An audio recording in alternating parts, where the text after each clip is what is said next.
66% of the registered voters. Let's now get back to that particular clip and listen in to what the IEBC Vice Chair had to say.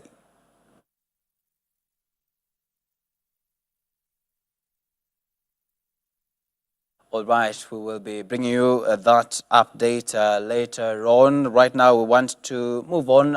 Despite the Independent Electoral and Boundaries Commission, IEBC suspending gubernatorial election in Mombasa and Kakamega counties, Mombasa gubernatorial aspirant Abdul Somad Sharif Nasir has turned up to vote at the Mvita Primary School. The IEBC on Monday suspended gubernatorial election, with Wafula Chebukati saying there was a mix-up in the printing of ballot papers. Chebukati said this followed the realization that details and images of the candidates were wrong. IEBC Commissioner Abdi Guliye, however, absolved the electoral body from the blunder that led to the suspension. According to him, the printing firm is responsible for the mess and that the firm had owned up to the mistake. Responding to Azimio la Umoja after the Raila Odinga-led faction termed the suspension as mischief, Guliye maintained that the commission is determined to conduct a credible poll, dismissing the claims. Very slow, I think let's do the press release.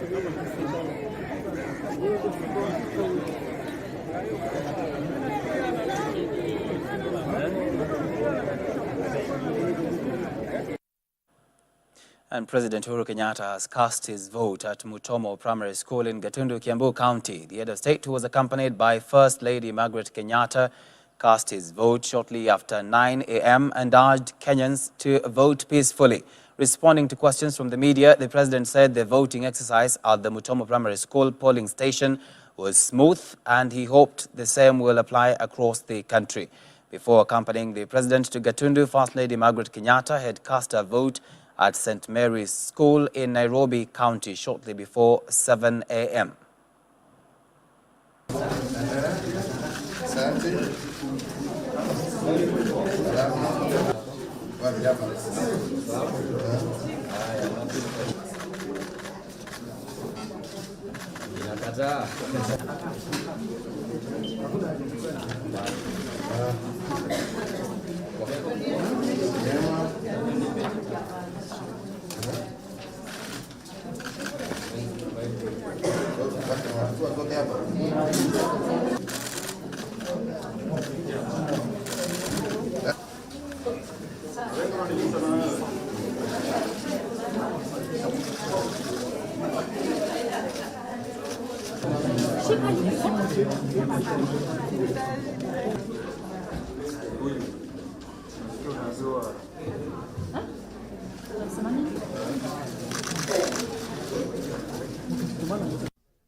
Well, this is a day of voting. I think this is a day where we all want to pray that Kenyans vote, turn out and vote in peace, go back to their homes as we await the results. I think that's all I have to say.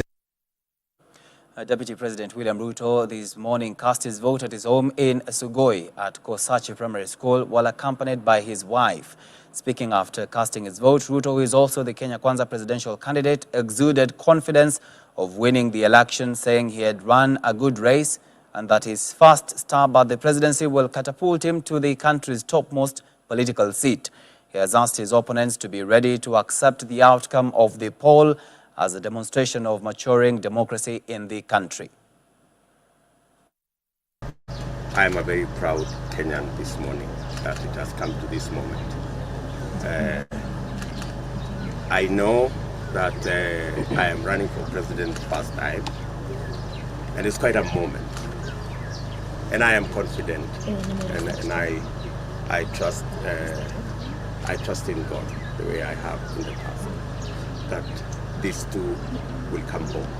So I am looking forward to a great day. I am asking every citizen, wherever we are, to choose our leaders in a peaceful manner and to respect everybody's choice of whoever they want to vote. We want to do this free of coercion, free of intimidation. Let us respect everybody's choice, even if it is different from yours. I think it is the essence of democracy. So I want to ask IEBC, you are an independent organization. We expect, as the people of Kenya, that you will carry out this exercise respecting your mandate, understanding that your independence is so that you can be fair to each and every voter and each and every candidate. And we wish you well as you undertake this monumental exercise in the Republic of Kenya. So again, I want to thank my village mates here for coming early. I know many of them were ahead of me. I thought I was going to be the first one here. And maybe many people are wondering why, for the first time, I've come so early. In the campaign trail, we made a commitment to our supporters that we will do this early. And I wanted to keep that part of the bargain as well. But I would make it early. I know maybe it does inconvenience some other people, but unfortunately these are the vagaries of politics. When you make a commitment to people, you must be seen to keep. You must not only keep, but be seen to keep that commitment. So I remember we had agreed that we will do this early, and I'm happy that so many of us have come to vote early, so that we can carry out this exercise in the manner in which it is supposed to be carried out. So again, thank you very much, ladies and gentlemen. I wish you well. I wish every Kenyan, wherever we are, the very best as they make these very important choices, because we are shaping the future of our country, and we are making sure that we become part and parcel of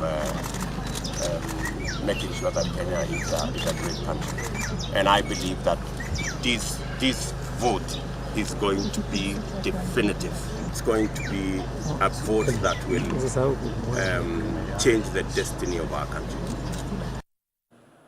Now, with the commencement of the 9th of August general election in Nakuru County, the process has been running smoothly since the opening of the polling stations. In various parts of the town, voters were able to cast their vote despite a few challenges of voter identification through the KIMS kits. Some claimed they were unable to find their names, and even the lack of manual script in some streams led to the delay. Outgoing Senator Susan Kihika has cast her vote early morning at Kiamaima.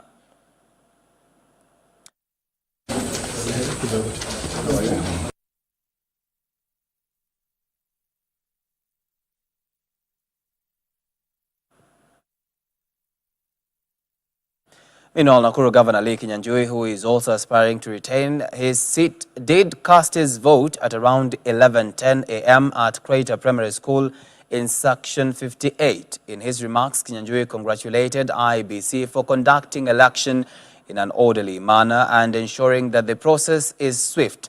However, he cited challenges in Rongai constituency, where the Member of Parliament ballot boxes delayed to arrive at the polling centers, but the issue was being resolved. He went further to urge Kenyans to come out and vote.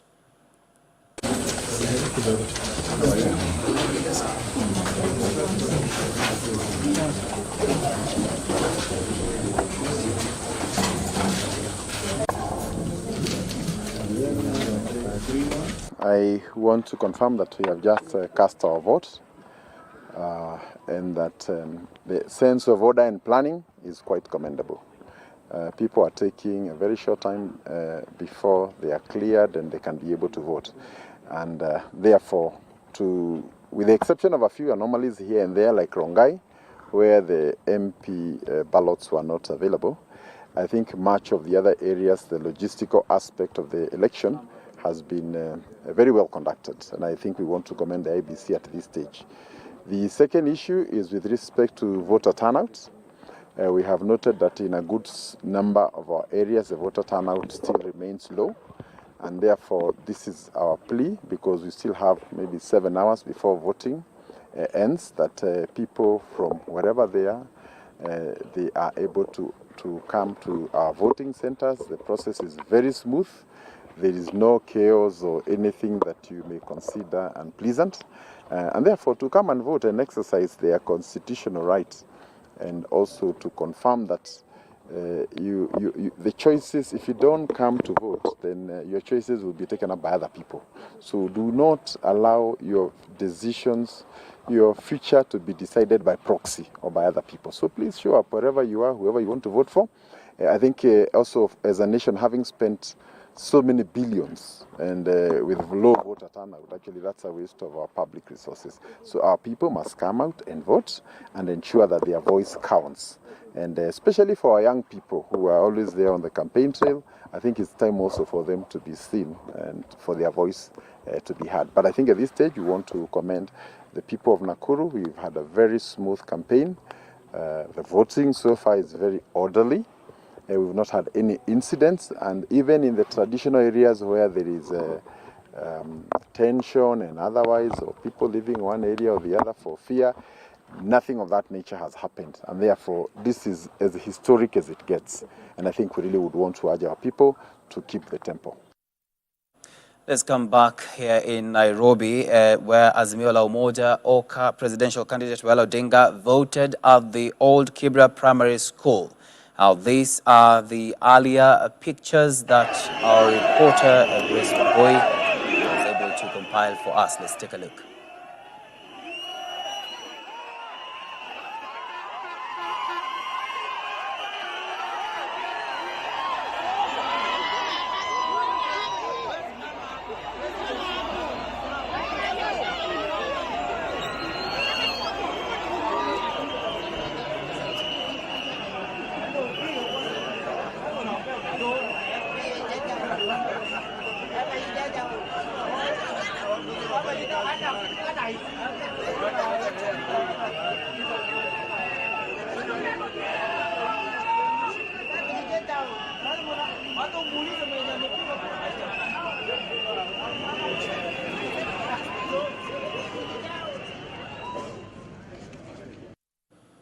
Our reporter Grace Wambui managed to tour several polling centers in the county, where she also covered that particular voting by the former Prime Minister Raila Odinga. Let's take a look at what she was able to prepare for us in this particular hour.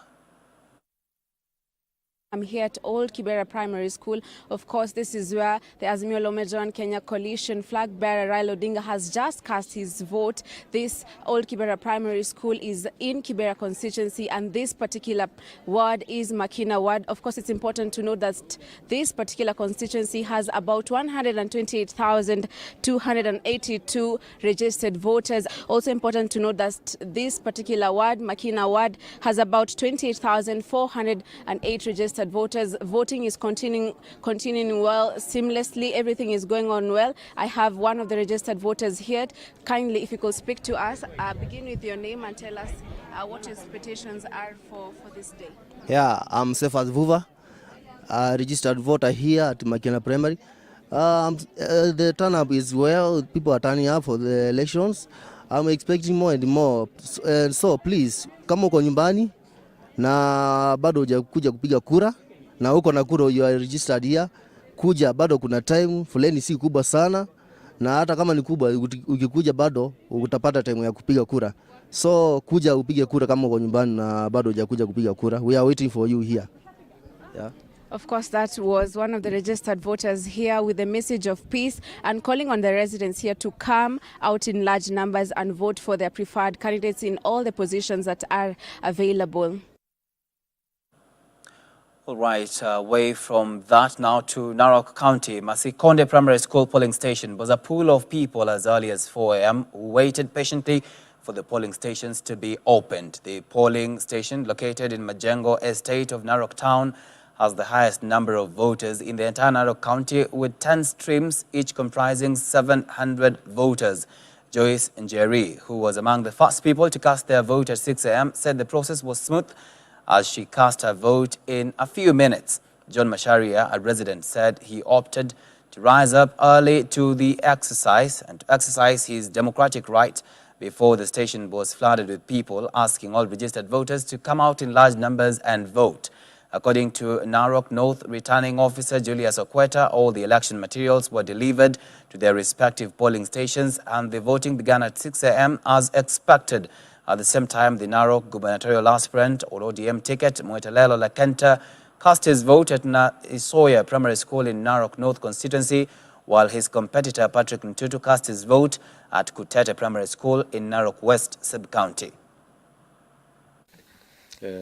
Lakini nataka kusema tu kwamba Kenya ni muhimu kuliko mtu mmoja binafsi.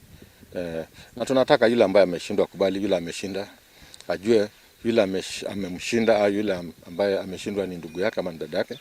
Na sisi ni Wakenya wote, na hii itakuja na iende na tuendelee kama nchi. Hii ni mambo ya siku moja, lakini pia ina maana sana kwa maisha ya kila Mkenya, sababu uongozi ndio inahakikisha kwamba nchi inaelekea njia mzuri ama njia mbaya. Na najua Kenya kwa wakati huu tunataka kuingia njia ya umoja, njia ya upendo, njia ya maendeleo na pia njia ya kufufua uchumi wa nchi hii yetu ambayo tunaipenda ya Kenya. Kwa hivyo naomba tu Wakenya wote wajitokeze, wapige kura kwa amani, kura ihesabiwe kwa njia mzuri. Wale ambao wanafikiria wataiba kura, naona IBC imejipanga vizuri. Na mimi nataka kufikiria ama kuambia tumefanya kazi mzuri, msiharibu hapo mchana. Tuhakikishe kila mtu anapata haki yake. We just want to have free and fair elections in Kenya. We don't want a repeat of the 2007, 2008 fiasco. We want Kenyans to be united. And I think Uhuru has tried as much as possible to unite this country. And we as Azimio are sure of winning. And it will be a landslide win. It will not be just a controversial win. It will be a landslide. And I'm sure that every Kenyan will accept the outcome. Nimeamka kurauka saa 11 kufika saa 12 kufika hapa. Ndio tumekuja kuvote na mimi naona kila kitu yote iko sawa, iko banga janga kabisa. Kwa sababu siona shida yote, naona watu wote wamekujitokesha kutupa kuvote kura. Hiyo tu ndio mimi naona iko sawa. Kuna shida yote, naona iko mambo yote iko sawa kabisa. Nimeamka saa 11. Mimi naitwa Joyce Njeri kutoka Narok. Nimekuja hapa shule ya Mashikode kuchaguana, sababu ninataka kuamua ule mtu atanisaidia. Niliamka saa 10:30, nikajitayarisha, nikaongea na Maulana, na sasa kifikia saa 11 na kitu hivi ndio sasa nimechukua hatua ya kukuja bahari hapa. Sasa nataka kuangalia jina yangu iko kwa line gani ili nipange na nipige vote. Mimi kwangu nikimaliza kupiga vote, mwenye ninapigia ni siri yangu, nitaondoka kutoka hii kituo moja kwa moja mpaka nyumbani. Kisumu Governor Professor Anyang' Nyong'o has applauded the turnout of voters as he came out to cast his vote at Rata Primary School, Seme constituency, leading members of his cabinet and other top officials of his administration. The incumbent governor will be seeking a second term in a political duel that has attracted former Governor Jack Ranguma, who is vying on an MDG. Addressing the press, the governor said that the county is peaceful. He reiterated that the suspension of election in Mombasa and Kisumu will not deter voters from coming out in large numbers.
service.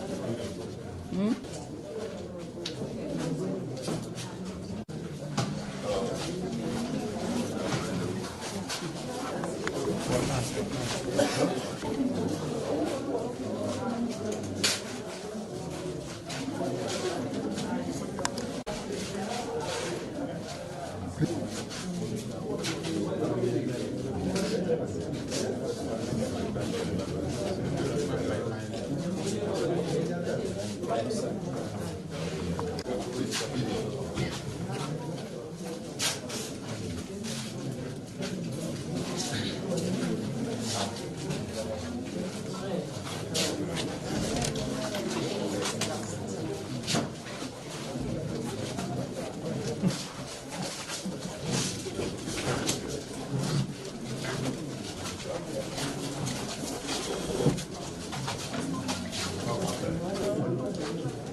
Is determined to cast his vote for Raila Amolo Odinga as president and the Azimio la Umoja candidates. Here they are predominantly ODM, and of course we are sure of a win.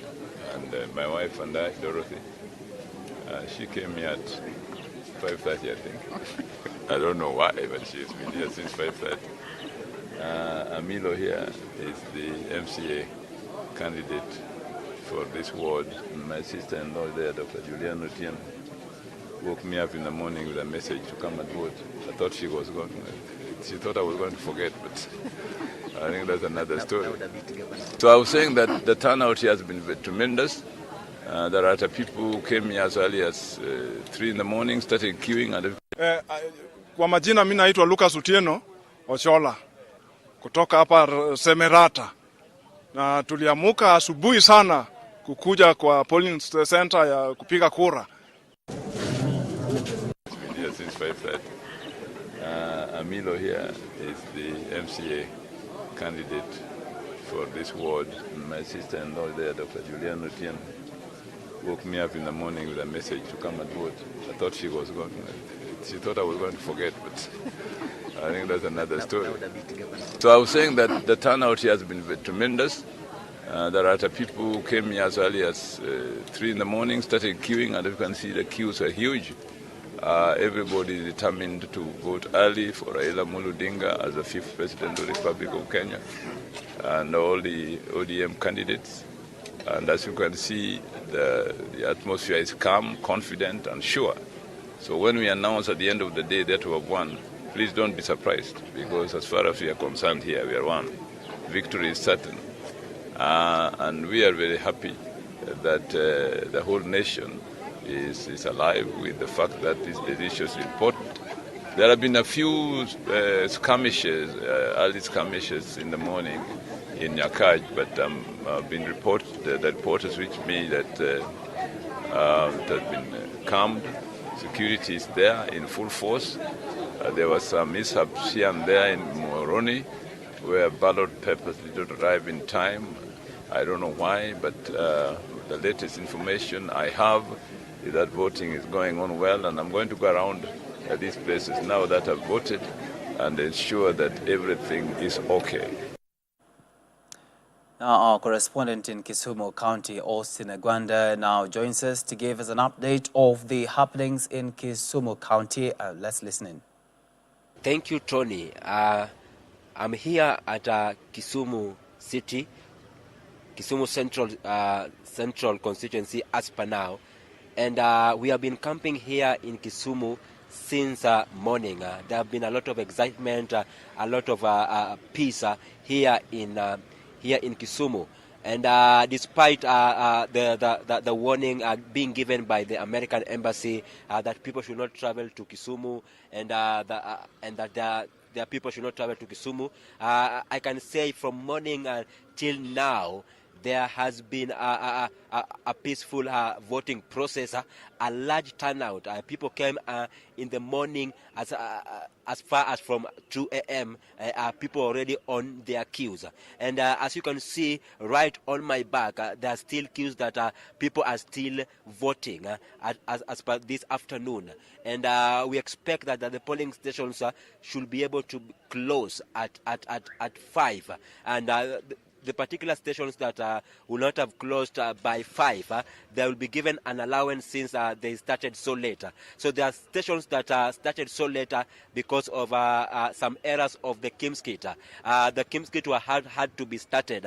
These areas are areas like Rata Primary, where the incumbent governor was voting this morning. Also, where we faced some hitches was in Aga Khan Social Hall, where the people were saying that it was taking long before somebody goes to the polling station and coming out. It was taking so long, and they were saying the people here were not patient as per morning. So we have those issues of the Kim's kit. And you remember, Tony, that there was a ruling yesterday made by the court that in case the Kim's kit do not work completely, they have an alternative to use the manual register. So we are facing some areas here in Kisumu where there are long queues due to the Kim's kit not being able to perform some able task. And we went around and talked to residents who are joyful and also who are voting, exercising their democratic right here in Kisumu to be able to elect their 5th president, their next governor, and their next member of parliament. So that is what we have been able to cover here in Kisumu. It's so peaceful, and we'll be able to give you exclusive coverage until the winner is announced here in Kisumu. As far as I'm concerned, the incumbent governor has already voted. The senator nominee for ODM, Tom Ojenda, has already voted in Muhoroni, and some of the aspirants, most of them came out very early in the morning to vote. And just to take you through, Tony, when you go to the polling station, the first thing is that you can be able to identify yourself with your national ID. I was in a station in Dr. Robert Ouko where I happened to have voted. So the first thing is you identify yourself with your national ID. In case your national ID does not cannot be able to verify your information, they go to the Kim's kit to retrieve that particular data, and therefore you'll be given 6 ballot papers where you'll be able to vote, and you'll be able to be helped because in the ballot papers they have different colors, and therefore in the polling station where people are voting, the polling clerk, I was able to see the polling clerk being able to help people vote, those people that are colorblind, and you find that in those 6 ballots they are of different colors, and in case a voter is on the booth and the voter has destroyed the ballot or ticked out of the box, the voter goes to the person in charge of the polling station. Every voter can be able to request to vote again upon realizing they have voted out of the box. So we'll keep you tabs in what is happening here in Kisumu, and here in Kisumu is highly valued and considered to be the stronghold of Right Honorable Prime Minister Raila Amolo Odinga. So we are here, we are going to keep tabs and give you every information that is going to flow here in Kisumu, and the results as they are going to be announced at the tallying center. Ningependa kukuuliza, nimeona kwamba we ni bwana biashara. Biashara iko aje wakati huu? Na unakumbuka kwamba incumbent governor alikuwa amesema kwamba maduka zitakuwa zimefungwa. Biashara yako inakuwa inaenda aje, ama unauzia watu pale kwenye foleni? Baadaye kura yangu kura yangu nimevote pale social hall. Nimekuwa na box 10 sasa hii Nimeuza vizuri sana, hakuna matatizo. Biashara iko tu sawa.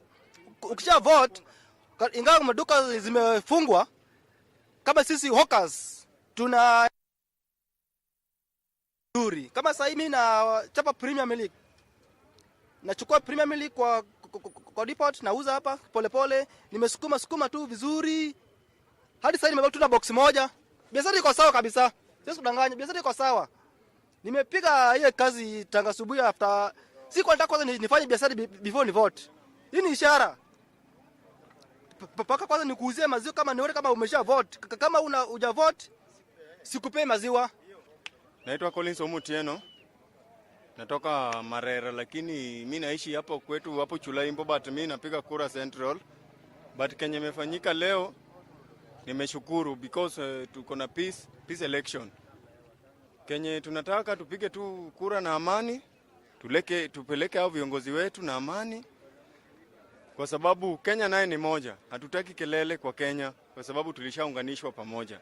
Lakini kenye nataka hawa viongozi wakipata kiti watukumbushe kama vijana, watuletee ile kitu yenye tunaweza fanya. But mimi nimeappreciate ile security Matiang'i ameleta, tumeappreciate Raila pia amefanya vizuri, Uhuru tumekushukuru sana. Mungu akubariki Uhuru Kenyatta because umeleta amani kwa Kenya. Jina yangu ni Washington Ouma Odoro, nimesapiga kura Kisumu Central.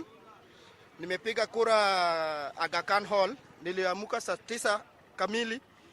Nilikuwa napiga firimbi kuamsha watu, lakini nimeona amani kabisa. Hakuna kelele, hakuna mtu anapiga mwenzake.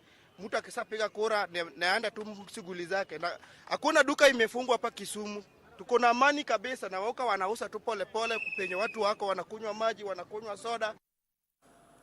Thank you so much, Osinagwanda, for that extensive coverage of Kisumu County. Now, former Nigerian President Goodluck Jonathan led a team of observers from the Electoral Institute for Sustainable Development in Africa for a tour to observe the conduct of the election in Nairobi. Speaking at Old Kibra Primary School in Makina Ward, Jonathan expressed delight that the election was going on seamlessly and hoped that peace will prevail.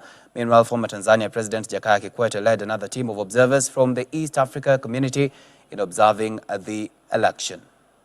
So far, I'm comfortable with what I've seen so far. In terms of stations, there's about 4, but within the station, you have so many polling units. Within Nairobi, we've not gone outside Nairobi.